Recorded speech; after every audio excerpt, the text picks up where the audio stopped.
जी आओ जी आओ, गाड़ी एकदम ठीक हो गई, अब कुछ नहीं होगा जी, आओ जी। अब कुछ हुआ ना तो मैं तेरे को छड्डूंगा नहीं। अरे कुछ नहीं होगा जी, आओ आओ चाचा जी आओ। आओ जी, पहले आप आओ पीछे, आप आओ जी, आप पीछे आओ।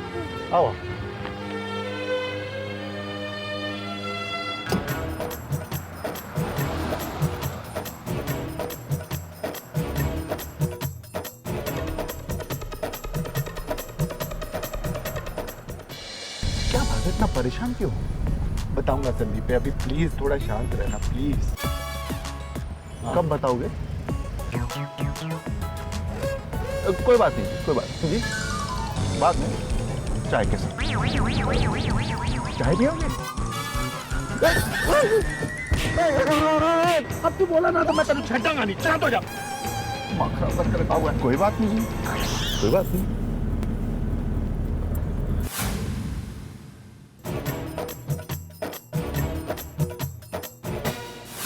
देखिए, मुझे पोपटलाल जी का फोन आया था, मैंने आपके सारे डिटेल सर जी को बता दिए।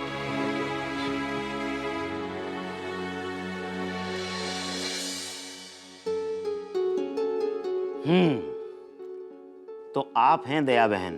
हाँ, टप्पू के पापा। देखिए, मैंने फाइल पढ़ ली, यही नहीं बॉर्डर सिक्योरिटी फोर्स से मैंने जेठालाल जी के केस के बारे में सारी जानकारी हासिल कर ली है। आप लोगों को ये जानकर बेहद खुशी होगी कि हमने जेठालाल जी को भारत वापस लाने की कार्रवाई शुरू कर दी है। तो आपके हिसाब से टप्पू के पापा कब तक आएंगे? देखिए बहन जी, इस मामले में छोटा सा प्रोसीजर है। सबसे पहले पाकिस्तानी अथॉरिटीज जेठालाल जी के बारे में सारी जानकारी हासिल करेंगे। उसके बाद जिस बेस कैंप में उन्हें पकड़ा गया है वो अपनी एक रिपोर्ट तैयार करेंगे। वो रिपोर्ट पाकिस्तान मिलिट्री एजेंसी के पास जाएगी, वहां से वो रिपोर्ट पाकिस्तानी एम्बेसी के पास जाएगी, पाकिस्तानी एम्बेसी से वो रिपोर्ट इंडियन एम्बेसी जो कि पाकिस्तान में सिचुएटेड है वहां जाएगी, वहां से रिपोर्ट इंडिया में आएगी, इंडिया में मिनिस्ट्री ऑफ एक्सटर्नल अफेयर्स में आके वो रिपोर्ट हमारे ऑफिस में आएगी। फिर उसके बेसिस पे हम एक रिपोर्ट तैयार करेंगे और उस रिपोर्ट के बेसिस पे एक फर्दर कितनी रिपोर्ट आएगी जाएगी? टप्पू के पापा कब आएंगे? हाँ, देखिए, इस मामले में हमारी मिनिस्ट्री को जो भी कार्रवाई करनी है वो हम बड़ी तेजी से करेंगे, लेकिन उनके देश में जो कार्रवाई होनी है हम उसमें हस्तक्षेप नहीं कर सकते। इसलिए जेठालाल जी एग्जैक्टली कब वापस आएंगे ये कहना थोड़ा मुश्किल है।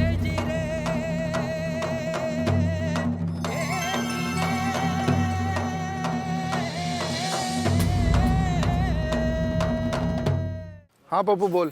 हाँ सोडी, क्या हुआ? नहीं, यहाँ भी कुछ नहीं हो पाया, पर मिनिस्टर साहब ने तसल्ली दी है। उन्होंने कहा है कि मैं देखता हूँ, कुछ करने की कोशिश करता हूँ। यार अब तो आशापुरा माता जी पे पूरा भरोसा है कि वो कुछ ना कुछ करेंगी और अपना जेठापुरा जल्दी से जल्दी वापस आ जाएगा। चल मैं तेरे से बाद में बात करता हूँ, टेक केयर। अरे लेकिन सोडी। चाचा जी बारिश हो रही है, आओ दया भाभी जी, टप्पू पुत्र।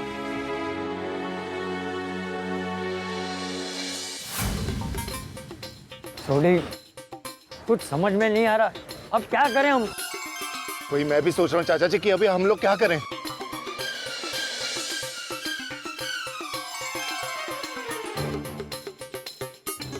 बापूजी, बापूजी हम पाकिस्तान जाएंगे।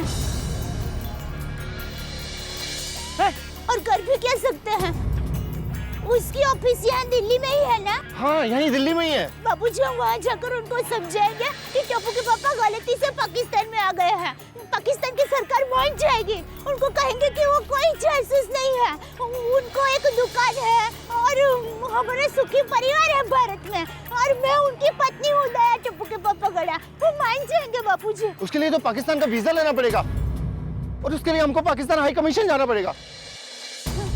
तो हम पाकिस्तान हाई कमीशन जाएंगे, जाएंगे हम बापूजी। हाँ बहू, तू सही कह रही है, जेठिया के लिए हम कुछ भी करेंगे, हम पाकिस्तान जाएंगे। हाँ दादाजी, हम लोग पाकिस्तान जाएंगे और पापा को छुड़ा के लाएंगे। टप्पू को कोई नहीं रोक सकता। बिल्कुल, चलो आओ पाकिस्तान एम्बेसी चलें।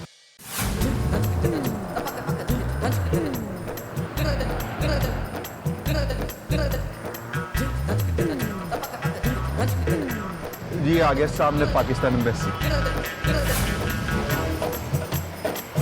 हाँ वो वहाँ संदीप है, थैंक यू।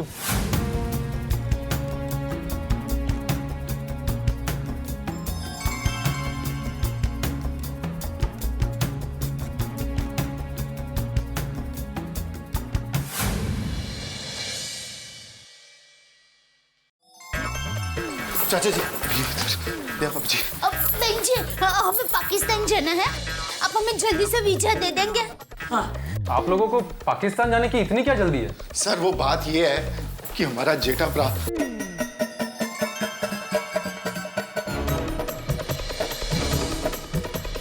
जासूसी का इल्जाम? ये तो बड़ा ही संगीन मामला है। आपको पाकिस्तान का वीजा नहीं दिया जा सकता। अरे देखिए मेरा बेटा जासूस नहीं है, वो तो एक सीधा साधा व्यापारी है। देखिए आप अभी क्या भी टप्पू के पापा को छोड़ने के लिए कह दीजिए या फिर हमें पाकिस्तान का वीजा दे दीजिए। हाँ माफ कीजिएगा मोहतरमा, हम आपको पाकिस्तान का वीजा नहीं दे सकते। ये हमारे मुल्क की डिप्लोमेसी का मामला है और हमारा मुल्क इसकी इजाजत कतई नहीं दे सकता। ठीक है, तो फिर जब तक आप हमें वीजा नहीं देंगे हम लोग यहाँ से जाएंगे नहीं। मुझे सोने दो प्लीज, प्लीज मुझे सोने दो।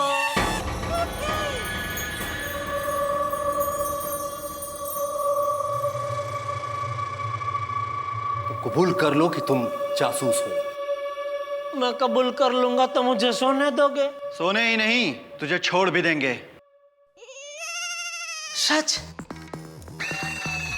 तो फिर मैं घर जा सकता हूँ? हाँ, यहां से और बड़े घर। मतलब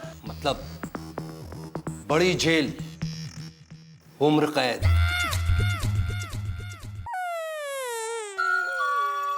मैं कबूल करता हूँ तो सजा, नहीं करता हूँ तो सजा।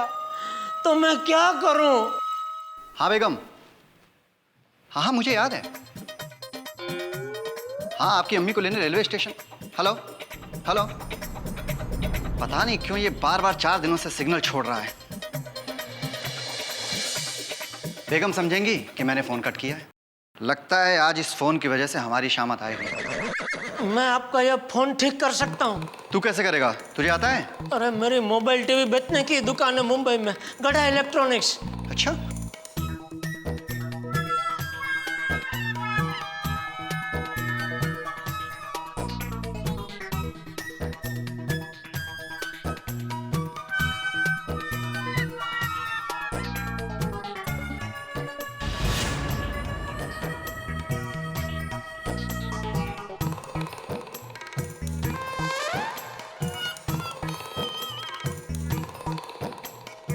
अब नहीं छोड़ेगा सिग्नल।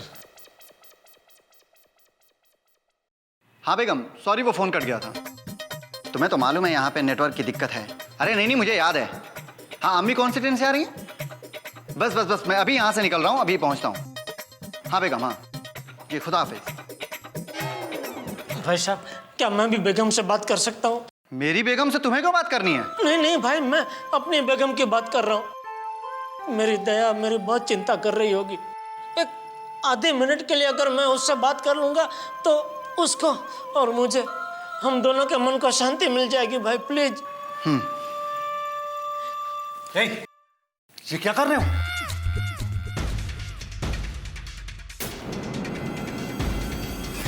जनाब, इसको फोन करने दीजिए। कम से कम हमें ये तो पता चले कि हिंदुस्तान में किसको कॉल कर रहा है। फिर हम उस नंबर को ट्रेस करके बाकी की जानकारी हासिल कर सकते हैं।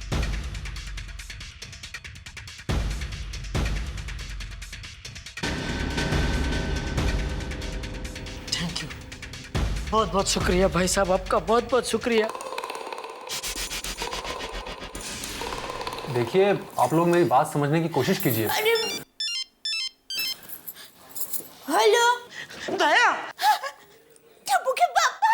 जेठिया को फोन पापा।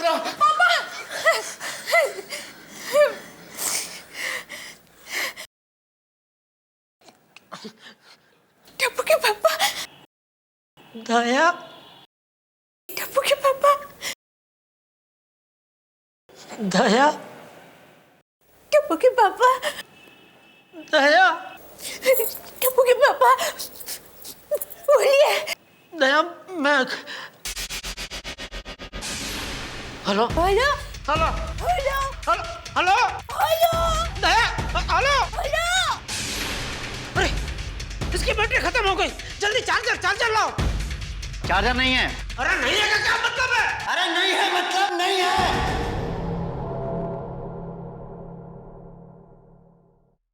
हेलो दिया भाभी जी, लाइए मुझे फोन दीजिए, मैं दोबारा उस नंबर पे डायल करता हूँ। हाँ।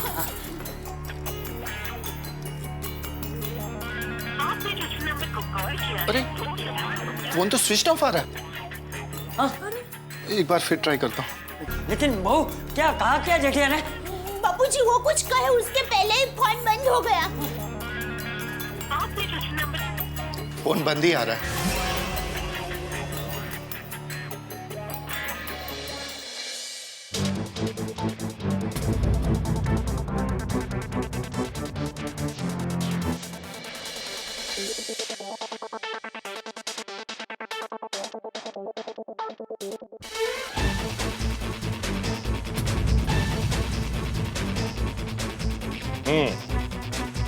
जेठालाल के सिलसिले में मुझे फोन आया था। हाँ।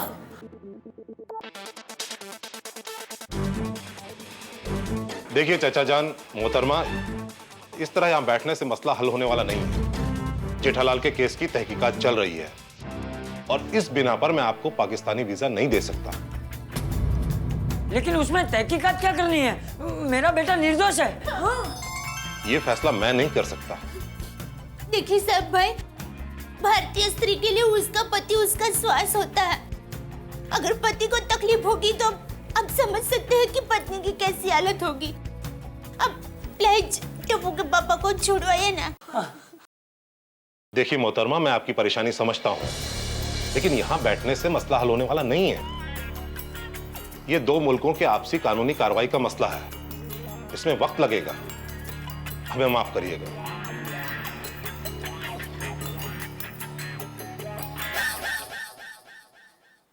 चलो बहू, हमारा समय बुरा चल रहा है। चल, चल, चल।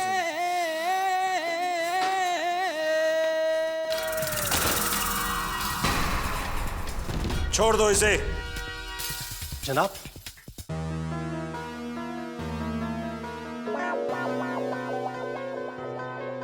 अब इससे कोई सवाल नहीं करेगा। थैंक यू साहब, थैंक यू। लेकिन जनाब, इससे पूछगूछ करने लाहौर से खुद करीम खान साहब आ रहे हैं।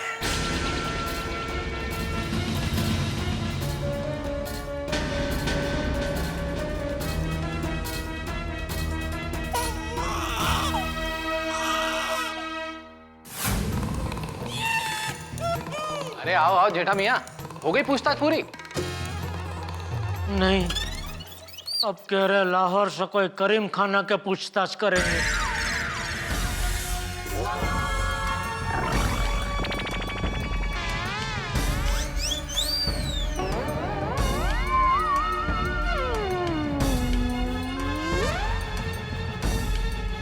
करीम खान? हाँ, क्यों? क्या हुआ? भाईजान, करीम खान ऐसे तहकीकात करता है जैसे किसी से दुश्मनी निभा रहा हो।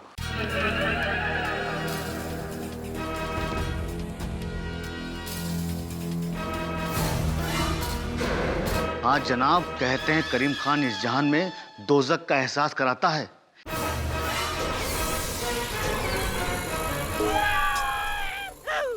एक नंबर का जालिम है वो। उसकी तहकीकात के डर से तो जो गुनाहगार नहीं होता वो भी अपना गुनाह कबूल कर लेता है। खुदा खैर करे भाईजान, अब आपका बचना नामुमकिन है। बॉर्डर के इस इलाके पर हाई अलर्ट लगा दो। और जनाब, करीम खान साहब आ गए हैं।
जनाब।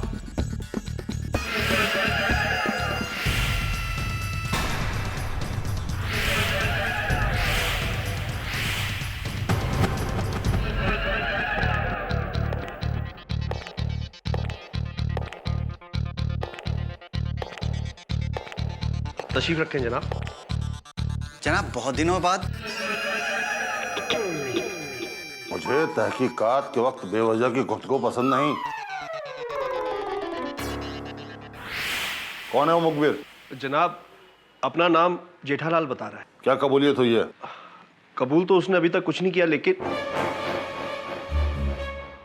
जनाब वो जितना मासूम दिखता है उतना ही शातिर है।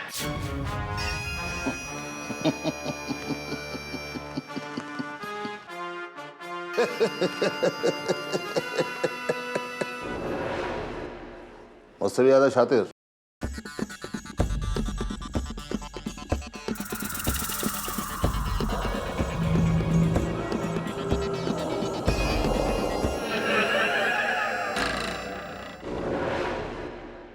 कहाँ है वो कबूतर? जी चांद।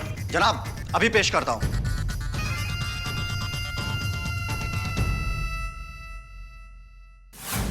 ताला खोलो।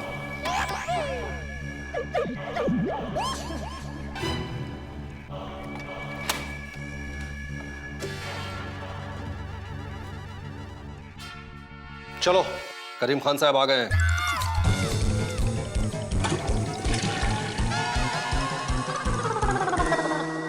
चल अब तुझे तेरे दादा परदादा पूरा खानदान याद आ जाएगा। चलो। जेठा भाईजान, खुदा हाफिज। अब शायद कभी मुलाकात नहीं होगी। मतलब हम समझाते हैं। चलो।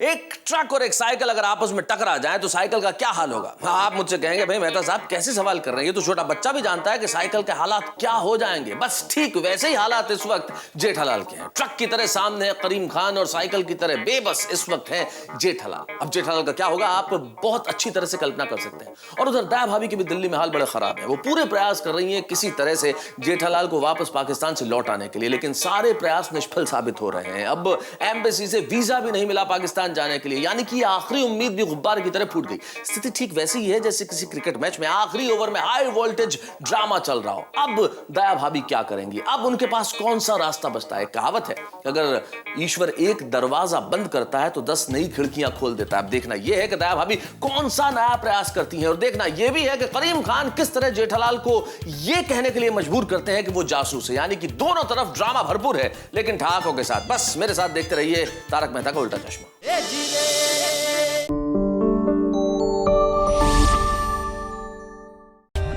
For more updates, subscribe to our channel, click the show links and enjoy watching the videos.